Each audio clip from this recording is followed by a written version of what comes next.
Good morning, class. So last meeting we talked about first is the introduction, to the rules of probability, and we talk about the compound events. The definition of compound events are uh, it is composed of two or more single events. Okay, so yung example natin is tossing a coin and flipping a coin and tossing a die. So that's two independent compound event. Okay. Another one is we talk about complement event of an event. So complement of an events are those events that are not included to the desired outcomes. Okay. All right. So for example, you have one die, you roll a one die, and then the desired event is to get an even number. So the desired outcome will be 2, 4, and 6, while the complement of an event are those outcome that is not included sa even number. So therefore, those are the odd numbers, which are 1, 5, and yeah, that's 1, 3, and 5. Okay. All right. So let's talk about the complement rule. Okay. Complement rule states that, I'm sorry. Wait lang ha. So the complement rule states that the sum of the probabilities of an event and its complement must equal to 1. No? So as we all know, um, yung mga event natin, or the probability must be from 0 to 1, no? So in complement rule, yun lang naman yung ginamit na principle, no? The sum of the probabilities of an event and its complement must equal to 1, meaning hindi siya pwedeng sumobra ng 1. So if you compute for a probability and let's talk about complement rule, so dapat equal to 1 siya.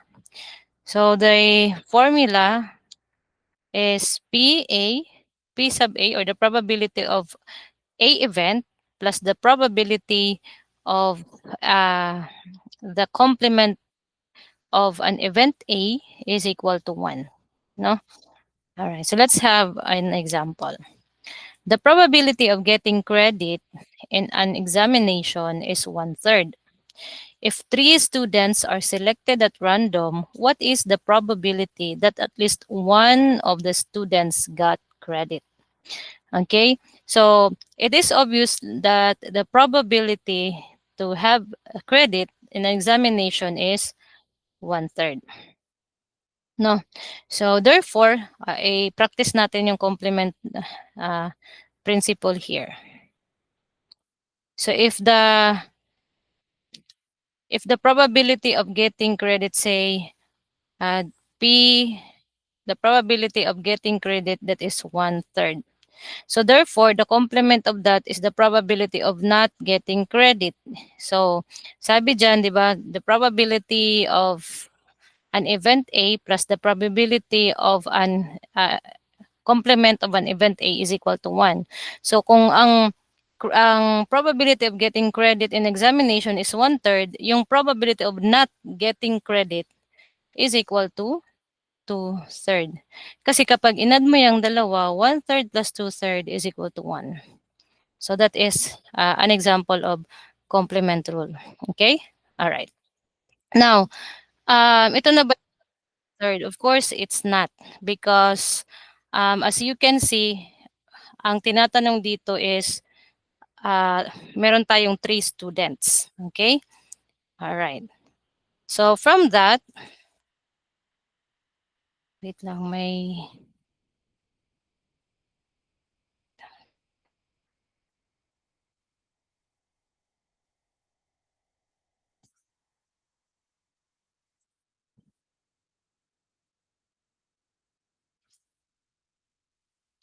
okay, so again, we need to have, ang concern natin is 3 students. So if I'm going to let Let me write the given na lang 'no, para mas malinaw. So, let me write all the given. Dito na lang. Sa kabila, sa baba. Ito na yung given, eh. So, given, we have the probability of getting credit, the probability of not getting credit, and we have the number of student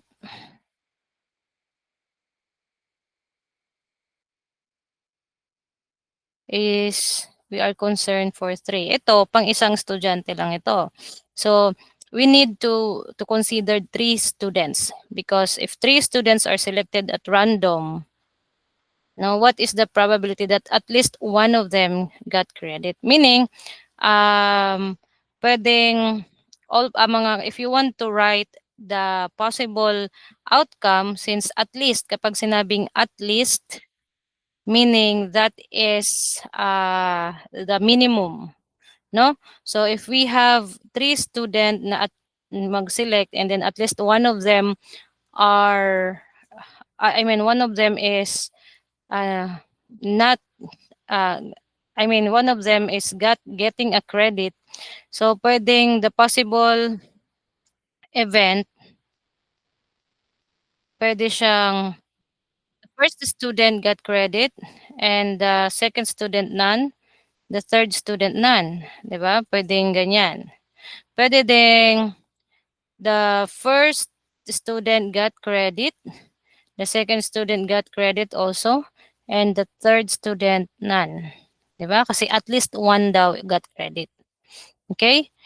Pwede ding one-third, pwede ding lahat sila may credit, no? So, possible outcome din siya. Okay? And so on. So, actually, pwede pwede itong, yung one-third, yung second student na naman yung may credit, ito, say, yung unang student walang credit, sunod meron, sunod wala. So, pwedeng ganyan. And so on. No, basta at least isa sa kanila may credit. So, these are the possible values. Now, the question is, when we say complement rule, di ba, those are the event that is not included to the desired outcomes. So, meaning, we will be having ano ba yung complement nung at least one of the student got credit? So the complement of that is of course no student got credit. Meaning kahit isa sa kanila walang credit. Hindi siya kasama sa possible outcome. No, kasi kung isasama mo 'yan, hindi niya isa-satisfy yung condition na at least one of the student got credit. So therefore, yung complement ng event, no, ng possible outcome, so hindi kasama diyan yung lahat ng estudyante walang credit, 'di ba? So therefore, ito yung complement niya. So the 3 student walang credit. Again, etong complement na 'to hindi kasama sa pwedeng maging outcome or possible outcome. Hindi siya pwede kasi condition is at least one, 'no? So wala naman ditong at least one. So hindi ito kasama sa possible outcome. Therefore, automatic that is the complement of an event. I hope that is clear. Okay? So that's it. So to solve this properly, pinakita ko lang sa inyo no paano pag-identify ng complement of an event, no?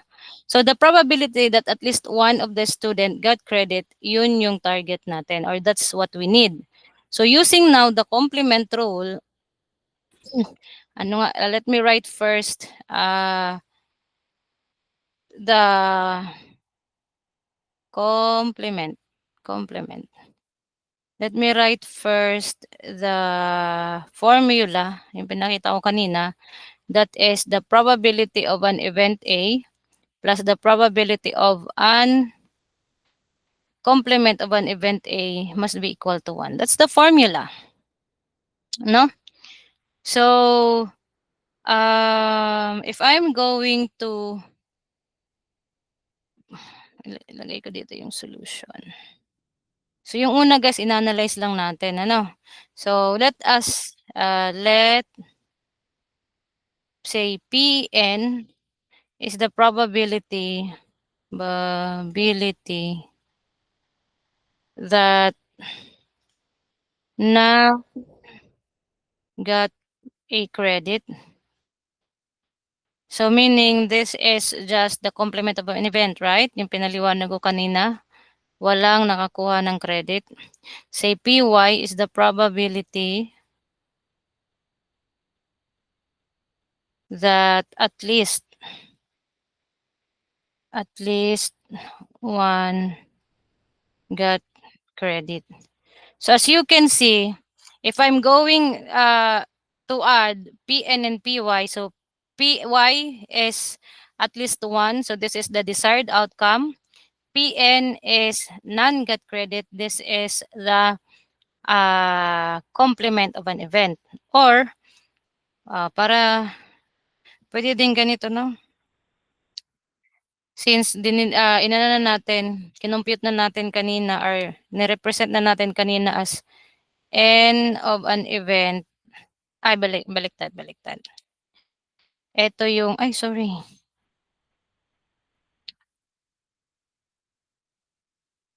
So this is n of an non-got credit. Ito yung complement, ito yung, parehas lang naman yan. Ito na lang gamitin natin since yan na yung ginamit ko sa unahan para hindi kayo malito. So probability that none got credit, and E is probability that at least one got credit. So therefore, using now or substituting now to our formula, so meron tayong N E prime. This is the probability. Madudubli kasi ito, no? Sige lang. So the probability of the students that none got credit must be equal, therefore, to 1 minus the probability of the student that is having a credit. So that is just, kumbaga dito, eto guys, no? Transpose lang yung isa doon sa kabila. That is 1 minus. May siyang minus. No? So kung nalilito kayo, sige. Isulat ko muna ng as is para, so this is P N E plus P N E factor prime. So that's the complement of event. That is equal to 1. So dapat daw equal sila sa 1. So transposing this to the other side, that will become negative. So I hope na kuha nyo, ano? Bakit ganyan yung kinalabasan kanina? Alright? So therefore, this is equal to 1 minus, so the probability of the student, no, that is the probability of the students that has a at least one non-credit, no? So ilan ito? This is PNE factorial A prime. Ay hindi, kabaliktaran guys. I'm sorry. Baliktad tayo. This must be, ito pala yung dito. At least ito pala yung hinahanap natin, no? I'm sorry. So therefore, ito yung E, ito yung merong, so yan. Ito yung merong, ayusin natin. Yan, baliktad. Ang hinahanap natin is at least one got credit. So ito yung nawawala, N sub E. Okay? So ang hinahanap natin is N sub E, or the possible or the at least one got credit, no? So ito 'yan. Huwag kayong malilito dito ha. This is not a number. This is representing a possible outcome. Baka medyo malito kayo, no? All right. So therefore, we have 1 minus the probability of the none got a credit or the complement, no? So therefore, this is, since that those are independent event, so meaning magkakaiba, yung isang estudyante, iba dun sa isang estudyante, iba dun sa isang estudyante. So in short, you just need to get the probability of this. So that would be 2/3 times 2/3 times 2/3. Okay? So therefore, sa designation lang tayo medyo nalito kanina, no? So that is 2/3, 2/3, 2/3. So therefore, this is 1 minus, say 2/3 raised to 3. So therefore, if you're going to compute this in your calculator, it will give you 19/27. So this is now the answer. Okay? So this is how you use the complement of an event and solving the problem. So I hope this is clear. Ano? So if you have question, you can just chat me. Ano po? So I hope hindi nag-cause ng confusion sa inyo yung pag-interchange natin kanina nung designation, no? Na-interchange ko lang yung designation ng n sub e tsaka n sub e prime, no? Okay. So ulitin nyo na lang yung video pag medyo nalito kayo. Okay? All right. So that is complement rule. How to use complement rule in solving probability. So next is the mutually exclusive event. So I can provide you with more example regarding the kanang using no of the complement rule. So ihahabol ko na lang yung I will just find another source from YouTube, no, para marami kayong example. So I hope you will watch it. No. All right, so let's talk about mutually exclusive event. So kapag sinabing mutually exclusive event, those event or two events are mutually exclusive or yung tinatawag nating disjoint event if they cannot occur at the same time. So they have no outcome in common. So this is the keywords, no? No outcomes in common. So if we're going to draw the Venn diagram for that, so ito yung Venn diagram, they will not intersect with each other because they have no common events. Okay? So, ano ba yung example ng mutually exclusive event? So, example, tossing a coin, no? At a tossed coin outcome can be either heads or tail, but both outcomes cannot occur simultaneously. So that hindi pwede na it's impossible, no, that if you toss a coin lalabas ng simultaneously head and tails. Hindi yan possible. Ano? So kapag nag-toss ka ng coin, it's just either head or tail. There's no such thing as head and head or tails and tail and tail, no, kapag nag-toss ka ng one coin. So that is an example of mutually exclusive event.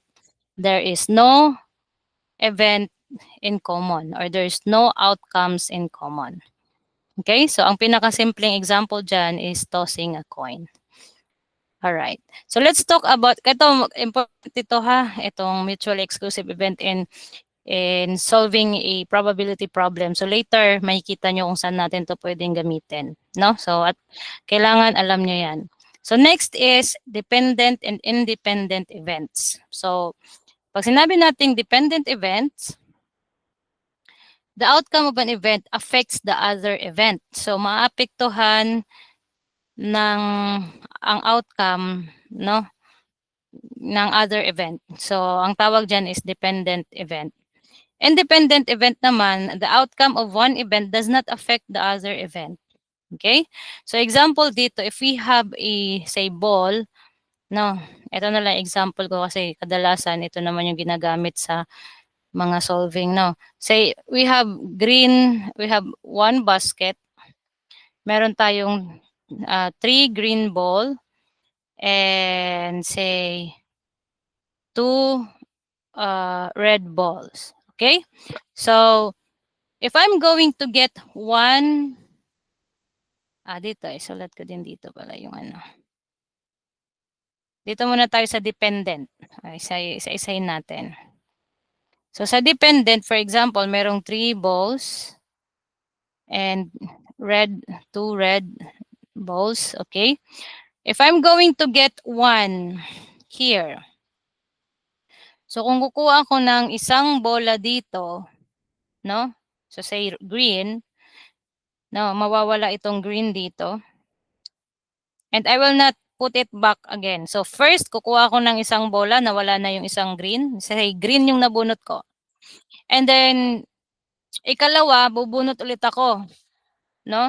So kanina, the probability of the green ball, we can say that is 3/5.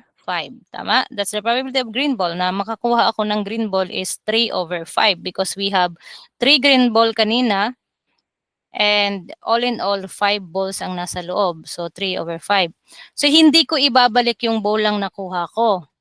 I need to get another ball from the basket. No?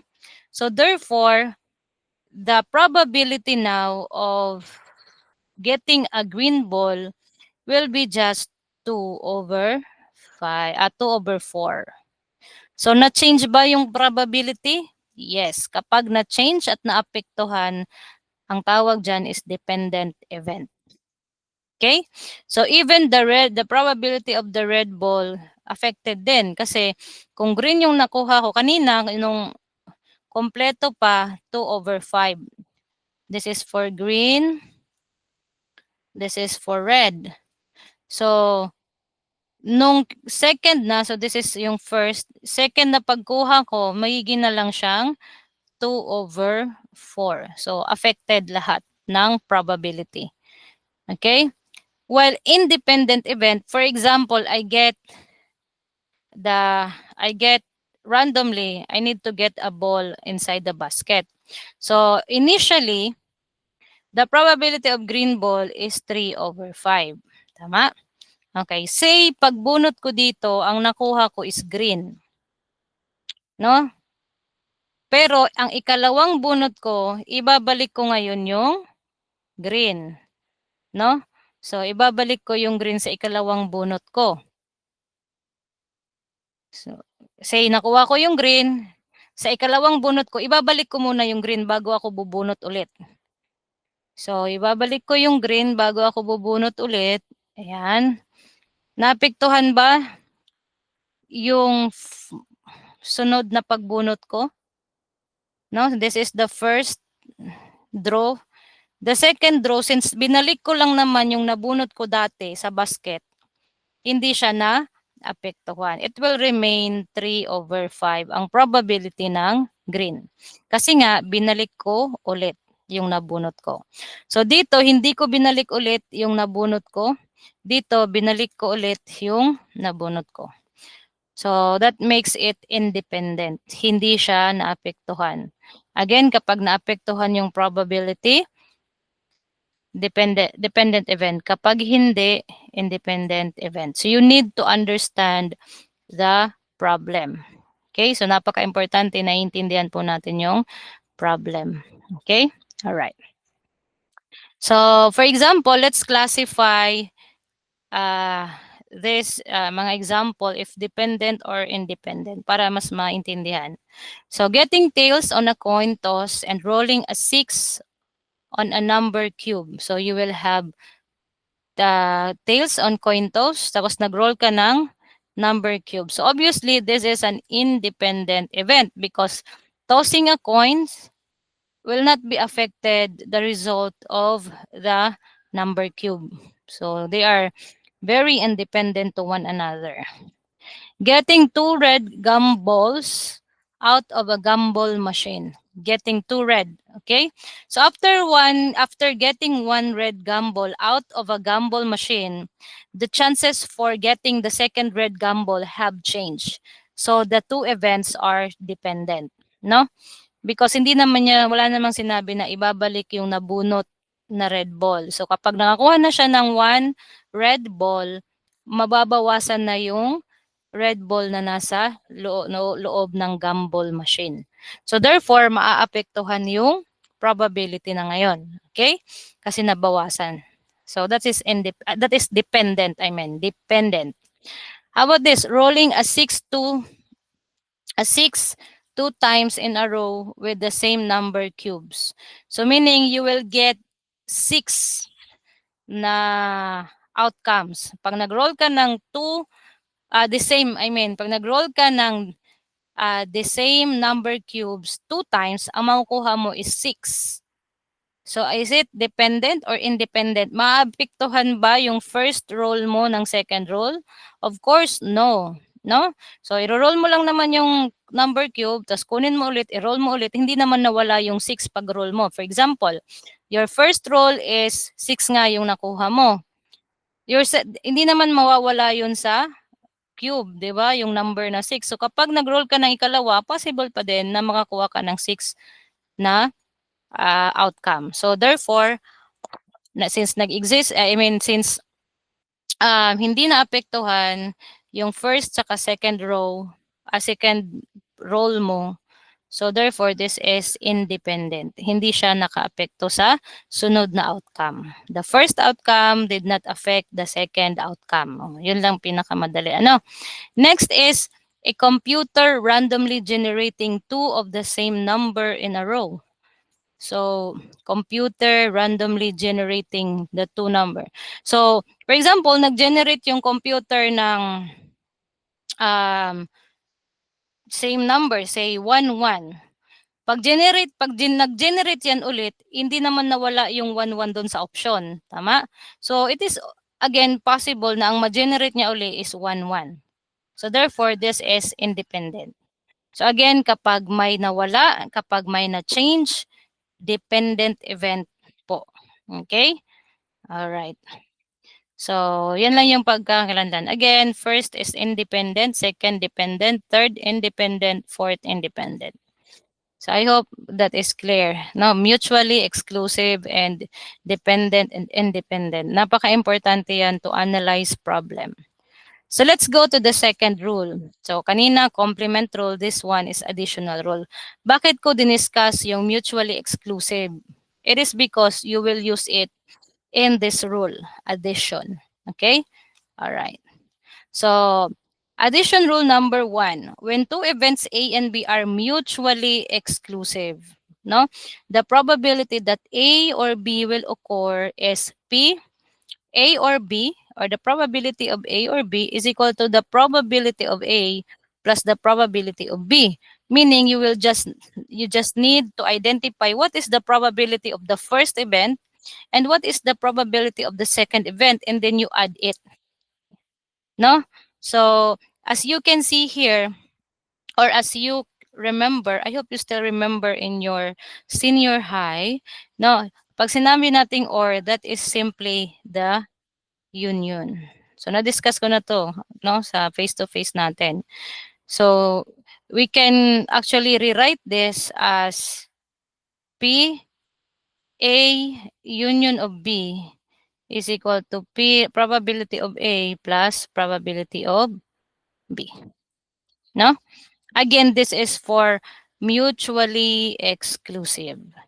So addition rule number 2, what if the events are not mutually exclusive? If it is not mutually exclusive, dadagdagan nyo lang po nito. I-minus ninyo yung common or yung intersection nila. Meaning their common outcome. Kasi nga, 'di ba, kapag mutually exclusive, walang common outcome. Kapag not mutually exclusive, may common outcome. Ang gagawin nyo lang dun sa common outcome, ima-minus nyo. No? Alright. So, or is again, we can write this as P, A, union of B is equal to P, probability of A, probability of B, minus P, A intersection B. Their common outcome. Ima-minus ninyo. Okay? I hope this is clear. All right.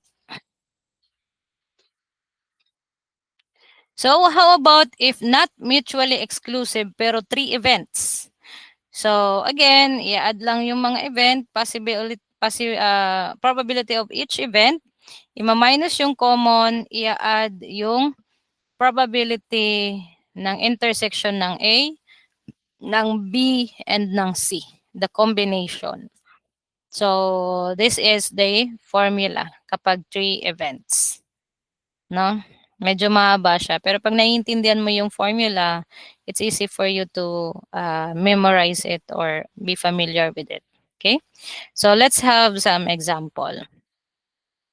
What is the probability of getting a total of 7 or 11 when a pair of fair dice is tossed?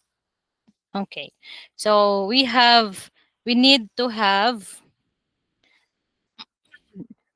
first is we need to know that the total possible outcomes. Ano ba yung total possible outcomes?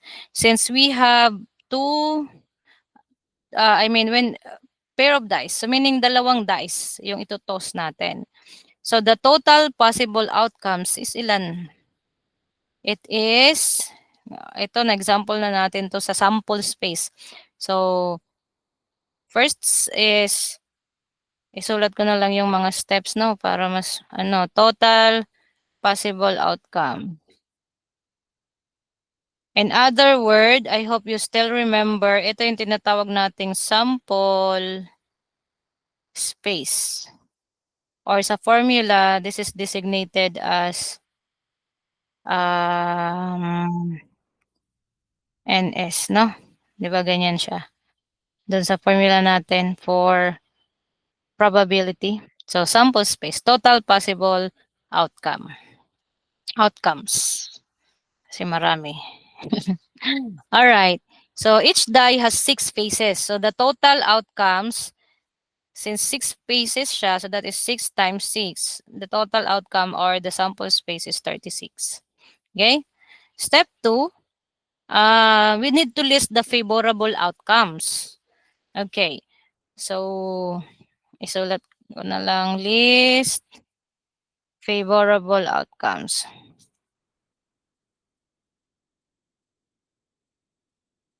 Ano ba yung favorable outcomes? First, sabihin natin yung 7.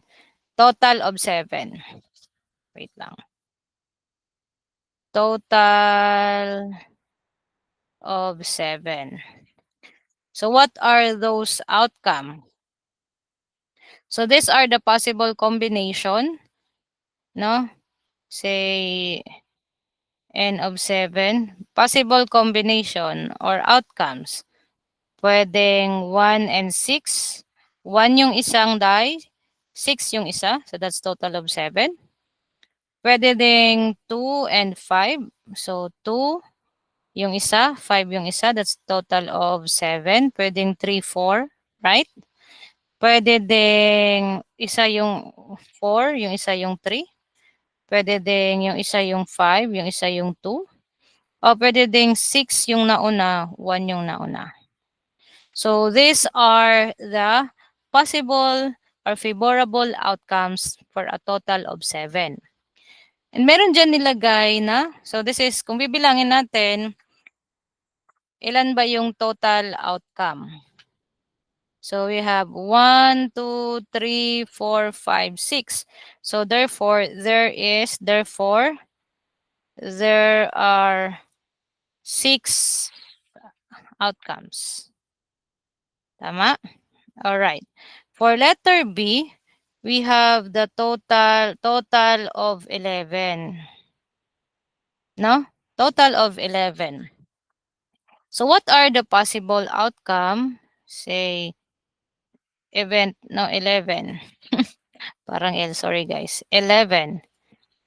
Let me just, para malinaw yung notes ninyo. I will post this naman. No? Bigyan ko kayo ng notes.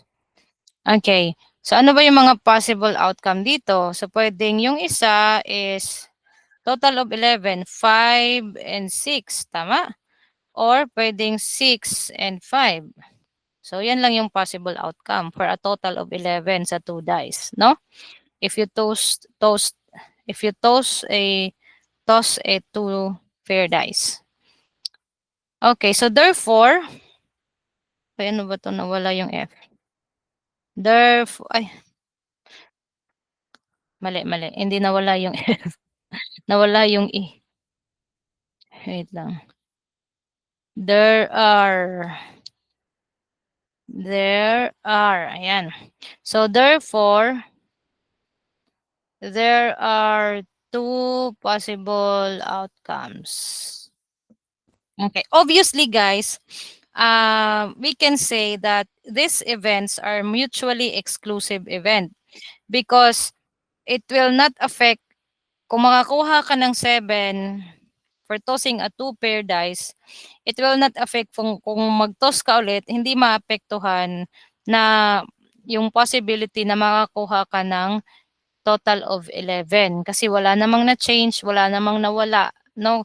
Hindi naman nung pag-toss ka, nakakuha ka ng 1, 6, hindi naman natanggal yung 1 tsaka 6 doon sa dice, 'di ba? Nandun pa din sila. So therefore, I mean, independent pala yung dinidiscuss ko. What I mean is mutually exclusive event. Mutually exclusive event is,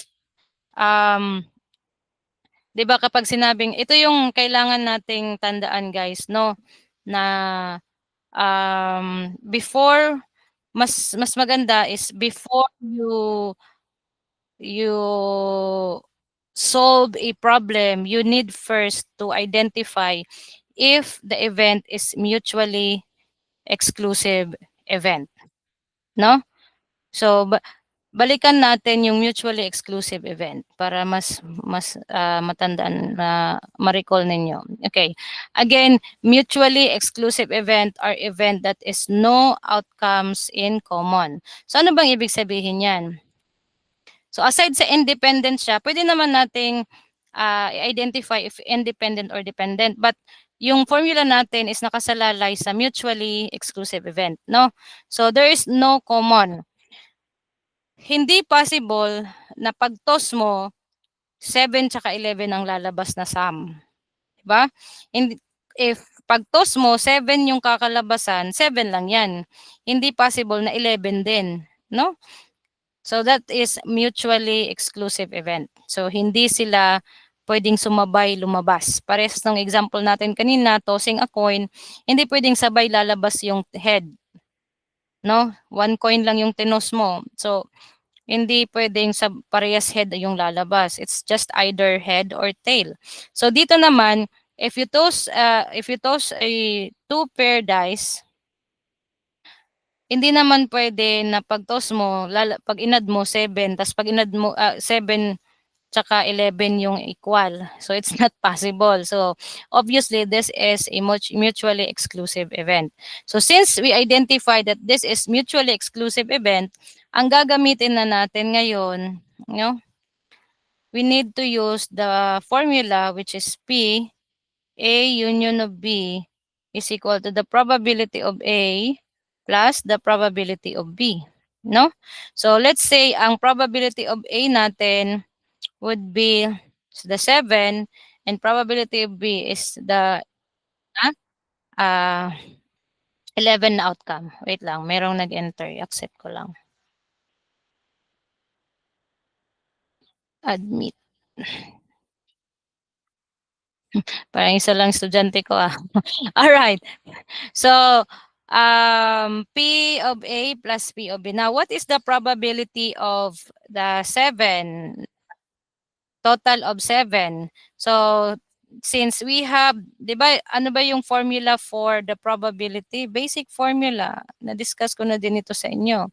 The basic formula of the probability of an event is equal to the number of the event divided by the number of sample space. Diba? So, we already identified the sample space, that is 36. So, obviously, this will be 36 sample space. And the number of an event. The number of an event pag 7, no, is 6. Plus, sample space is 36. The probability of an event that is 11 is 2. So that is 2. Okay? So you will just add. Therefore, this is now equal to, if you use your calculator, it will give you 2 over 9. So this is the final answer. So therefore, there is, by the way guys, pag nag-exam tayo or long quiz, you can represent your answer by fraction. It's okay. I can accept that. You can also represent your answer decimal points or percentage. Okay lang, no? I can accept that unless meron akong nilagay na instruction na you need to represent or the final answer must be in percentage or must be in, kapag hindi in specific, okay lang yung tatlo. Naka-fraction, percentage, and naka-decimal. Pero kung naka-specific sa instruction na you need to represent your answer in percentage. So dapat naka-percentage siya, no? Mamalian ko siya kung hindi nagsunod ng instruction. So I hope that is clear. Okay? All right. So let's solve another example. A city has 9 coffee shops, 3 Starbucks, 2 Caribou coffees, and 4 Crazy Mocho coffees. If a person if a person selects one shop at random to buy a cup of coffee, we need to find the probability that it is either a Starbucks or Crazy Mocho coffees. Okay. So again, ang given natin dito, obviously, we have 3 Starbucks. Sulat ko yung given ha. Given. So we have 3 Starbucks. We have 2 Caribou coffees. And we have 4 crazy. Kailangan ba talagang crazy? Mocho coffees. Okay.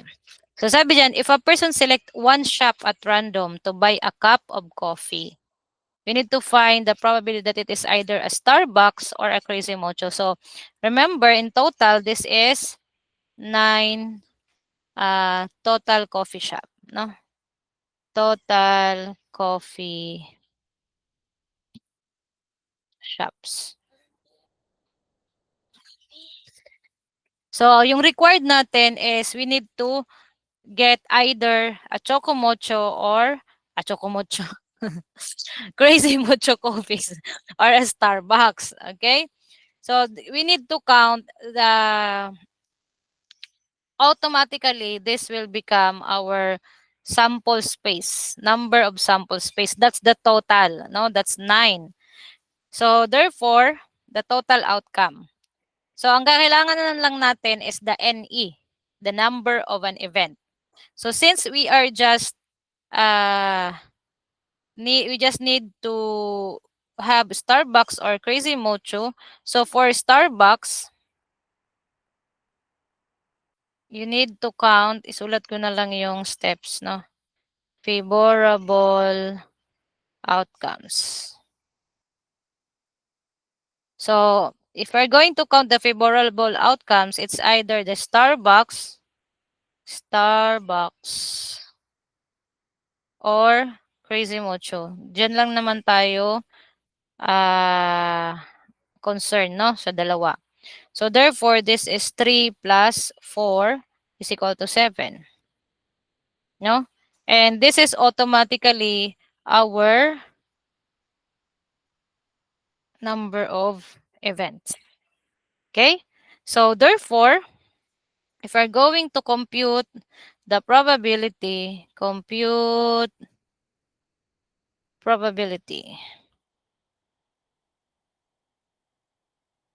So we have the probability of the Starbucks, say S na lang ilalagay ko, and C, Crazy Mocho, is equal to what? So, nag-add na tayo 3 plus 4. So, that is NE is 7, NS is 9. So, that's the answer. No? So, another way of solving this is kukunin mo na isa-isa yung probability. No? Baka malito kayo, no? This is a shortcut. Binigyan ko lang kayo ng shortcut. So, kanina, yung ginawa natin, we have P, S, union C. Tama? And that is equal daw kuno sa P, probability of Starbucks plus probability of Crazy Mocho Coffees. Di ba ganyan yung formula natin? Baka malito kayo, no? Sige, isolve natin ng dalawang way. Okay. So, the probability of the Starbucks, that is 9, yung NS natin, number of sample space, or the total. Yung sa Starbucks natin is 3. So, that is 3. 3 over 9 plus, this is 9. Yung probability of the Crazy Mocho natin is 4. So that is, the probability, the number of event is 4. Okay? So meaning, probability of Starbucks is 3 over 9. Probability of Crazy Mocho Coffees is 4 over 9. If you're going to add that, it will give you the same answer. So either way, no, ibibigyan kayo nito ng same answer. So if your solution will be like this, I can accept it. If your solution will be like this, I can also accept it. Dito, hiniwalay yung probability ng bawat isa. Katulad nung ginawa natin kanina. So I just want to show you two way of solving these problems. Applicable to, pati dito pwede naman. Here, sa kabila, no? You'll just need to add 6 plus 2 automatically. No? Okay? Eto guys, calculator nyo na lang ito, no? 2 over 9. Kasi nasa lowest term na ito. No? Okay. Next, in a survey, 8% of the respondents said that their favorite ice cream flavor is a cookies and cream, and 6% like mint and chocolate chip. If a person is selected at random, find the probability that her or his favorite ice cream flavor is either cookies and cream or mint chocolate chip. By the way, guys, if you are going to read this and you don't know what is that you need to check the mutually exclusive event or not, mahihirapan kayo, no? Remember, in your exam and quiz, I will no longer,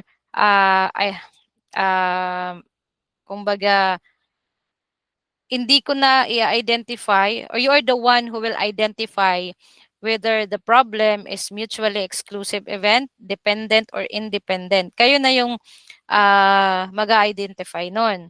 So, isa sa mga technique in order for you to know how to answer the problem is kapag may nakita kayong word na or. Tama? If it is or, so meaning, hint lang to ha. If may or, meaning you need to add. You need to use the additive rule. So kapag na-identify mo, additive rule ang gagamitin dito kasi merong or. Because we know that the union is or, no? So P union, probability of A union of B, or A or probability of A or B. Yung diniscuss ko kanina, no? So kapag or, additive rule. Automatic.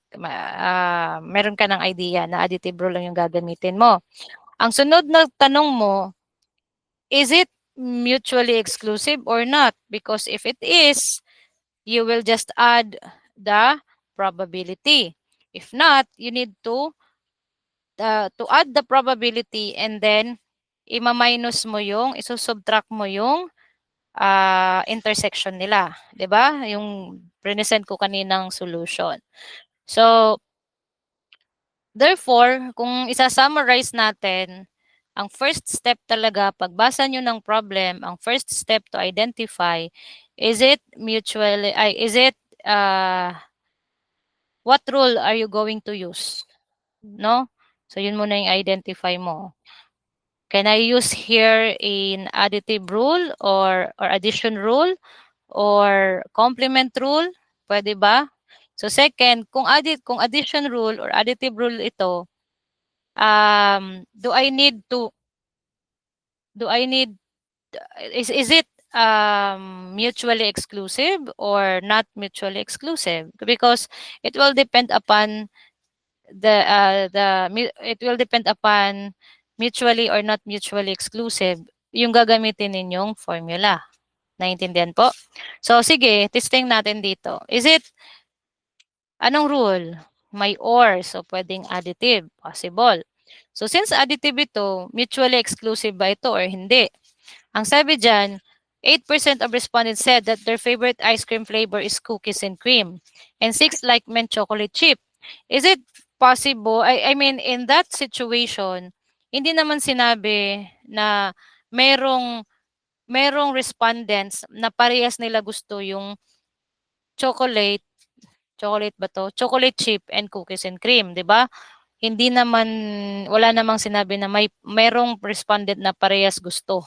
So meaning there is no common. Yung 8% solid siya na cookies and cream, yung 6% solid na ang gusto lang is chocolate chip.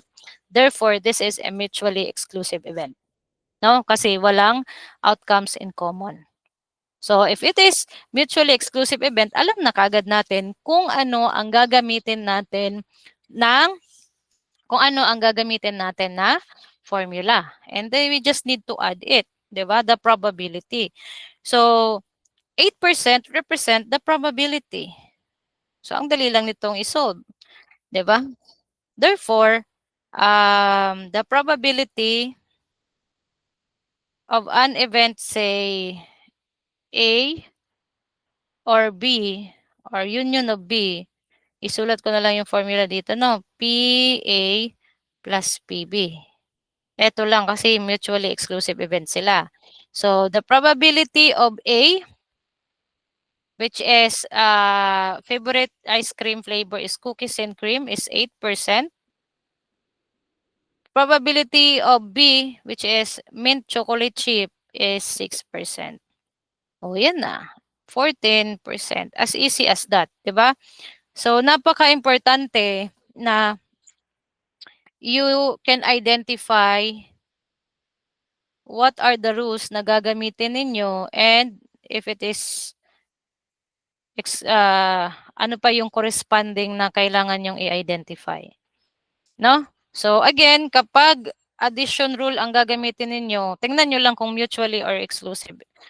Kung mutually exclusive event yung problem. Ano? Kasi kung hindi mo yan alam, pag binasa mo tong problem na to, parang ang hirap, no? Mahihirapan ka.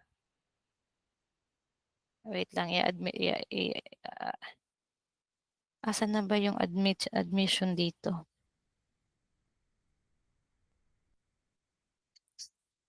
So mahihirapan ka guys if hindi mo muna i-identify ng gano'n, ano?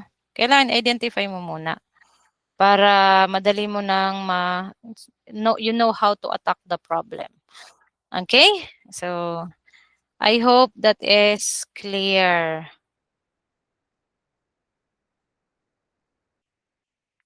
So, let's solve another one. I-apply natin yung sinabi ko na una niyong gagawin or yung technique. Ano? Sabi dyan, John is going to graduate from a civil engineering department in a university by the end of the semester. After being interviewed at 2 companies he assesses that his probability of getting an offer from a company A is 0.8 and his probability of getting an offer from company B is 0.6. If he believes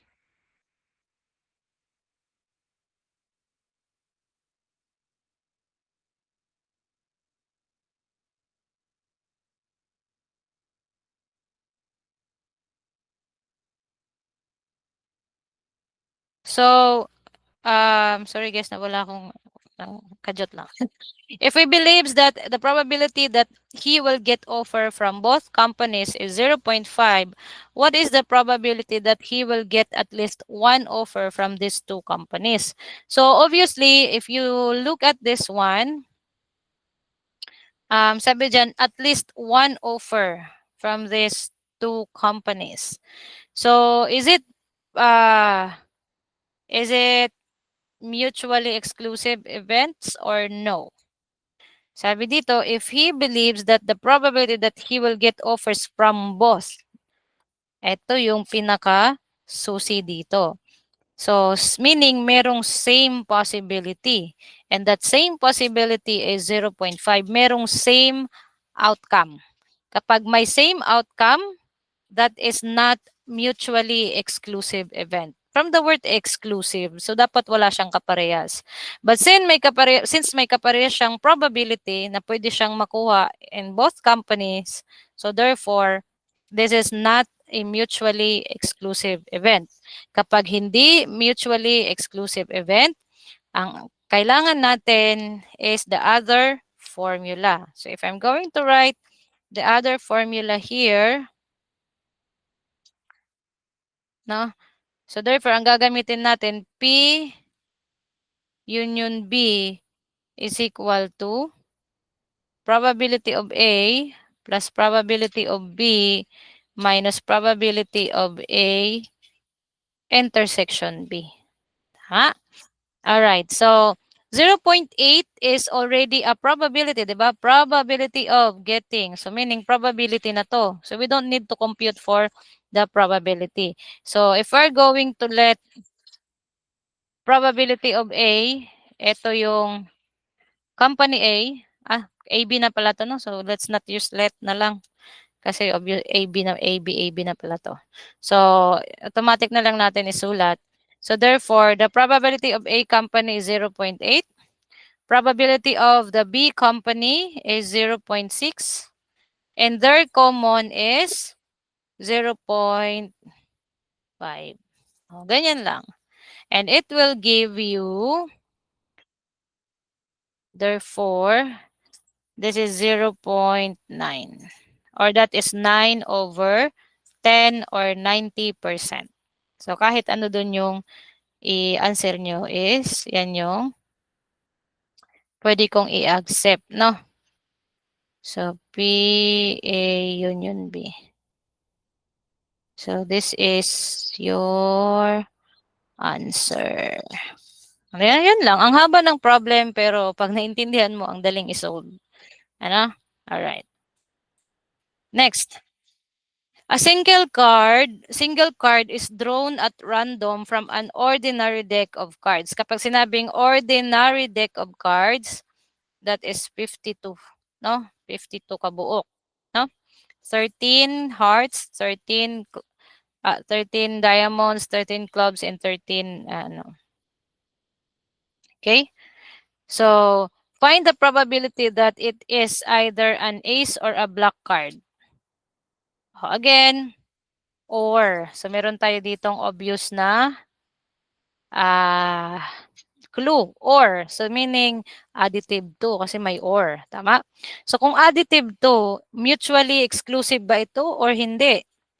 Meron bang common na outcomes o wala? 'Di ba? Ganyan lang naman yung palatandaan ng mutually. Kapag may common, not mutually exclusive. Kapag walang common, mutually exclusive. So, if we're going to analyze it, ang kailangan natin is either ace or black card.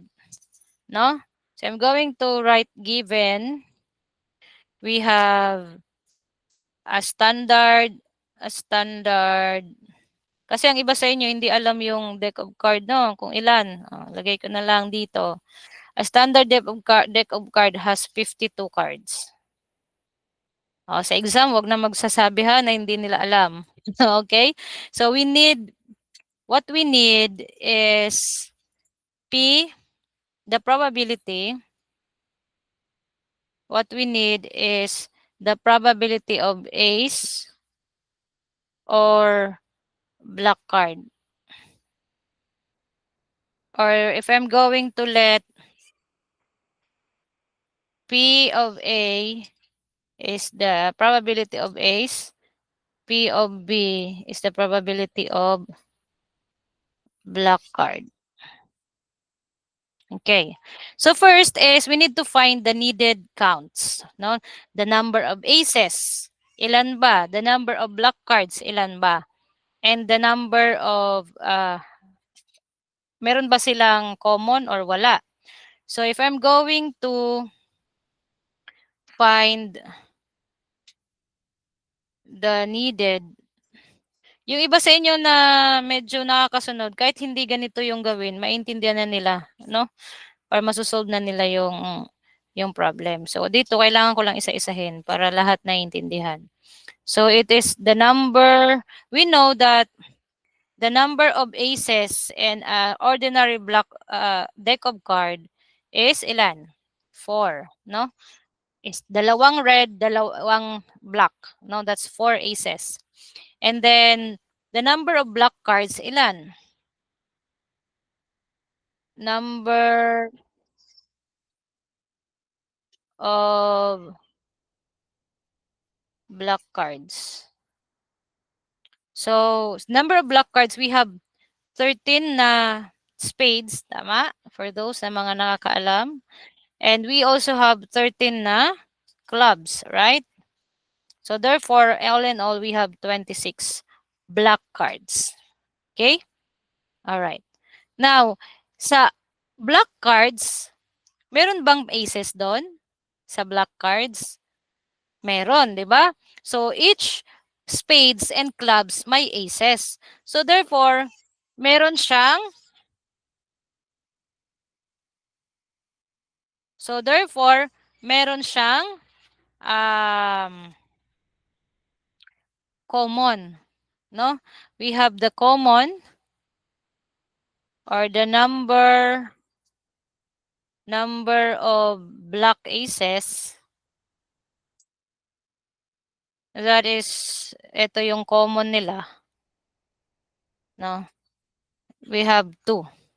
So, those are ace of spades and the ace of clubs. Okay? Alright, so those are, kapag in-analyze natin, yan yung makukuha natin. So since it is not, therefore, we can say, obviously, since may common sila, it is not mutually exclusive event. Yan na lang isulat ka, not mutually exclusive event. Okay? Alright. So therefore, we can use the formula P A union B is equal to PA plus probability of B. Ima-minus natin yung common sa A and B. Alright. So, PA, sabihin natin na ang A natin is the 4 aces. What is the probability of when it's 4 aces? That is 4 over 52 because 52 is the total sample space. Probability of B, which is the black card, we identify that it has 26 over 52. That's the probability. Minus the common. The probability of common is 2 over 52. Okay? So, if you're going to input it in your calculator, you will get 28 over 52. Please check this. Double check my answer in your calculator. Okay? All right.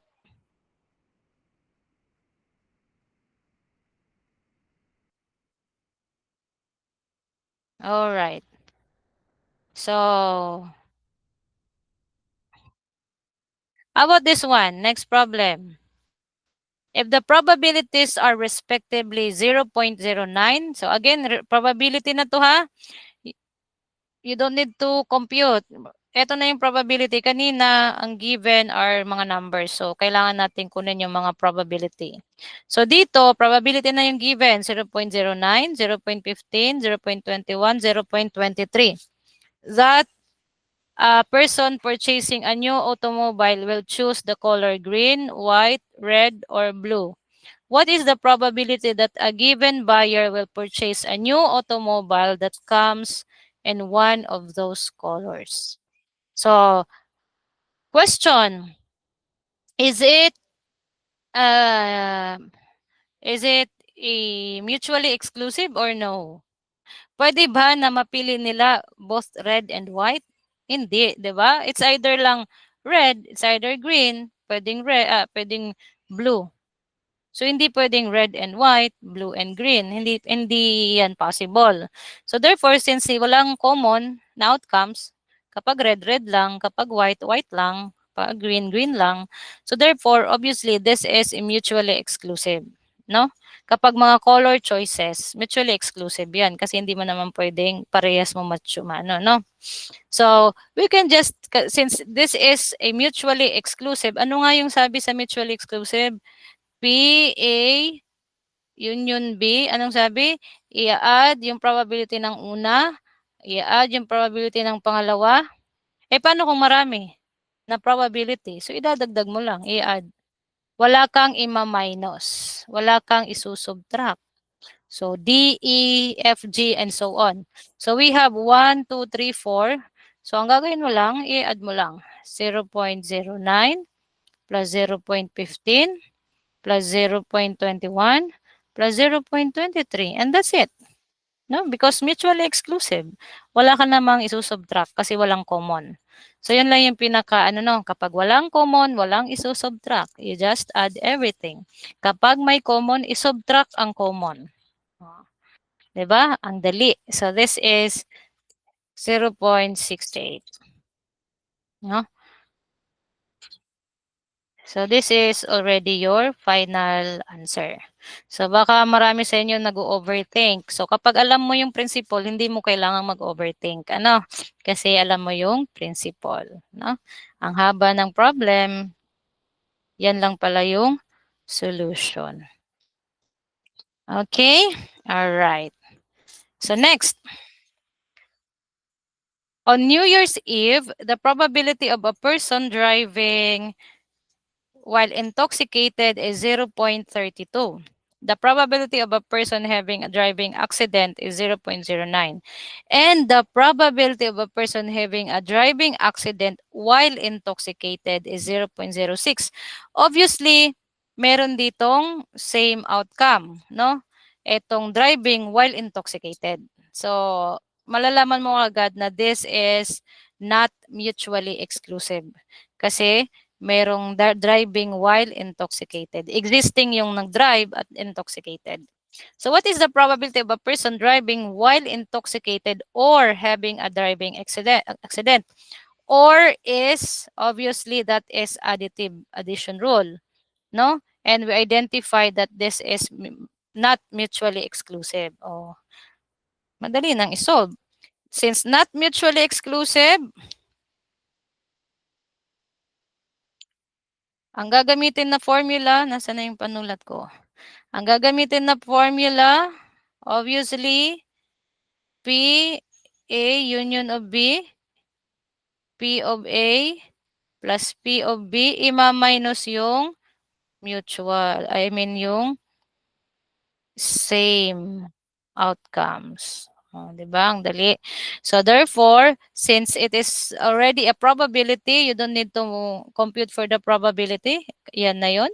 0.32. While intoxicated, person driving while intoxicated. Having a driving accident is 0.09. No? So, yung mutual nila is 0.06. So, it will give you 0.35. P, A, union B. Okay? All right. So, that's it. This is the final answer. Again, guys, the dilemma of most students when they are solving a probability problem is to identify what kind of problem is it, so that they will know or identify also what are the formula that they are going to use for that certain problem, no? Kasi yung mga formula, direct substitution lang. Okay. So that's the end of additive rules. Okay? Let me have just a break. So, para hindi masyadong mahaba yung recorded na videos kasi alam ko kapag masyadong mahaba, tutulugan niyo lang ano, tama ba? So puputulin ko dito yung recording ko and then I will record another video for the next rule which is the multiplicative rule. Pag-uusapan natin or multiplication rule. Okay? All right. So that's it muna. So I will be recording later yung about multiplication rule. So for those na naka-attend, thank you very much. For those na hindi ko na-accept, I'm really sorry. No. Anyways, hindi naman ako nag-check ng attendance kasi marami nga sa inyo yung hindi pwede sa online. So thank you Mr. Cabagon, Miss Kataag, and Mr. Belmoro.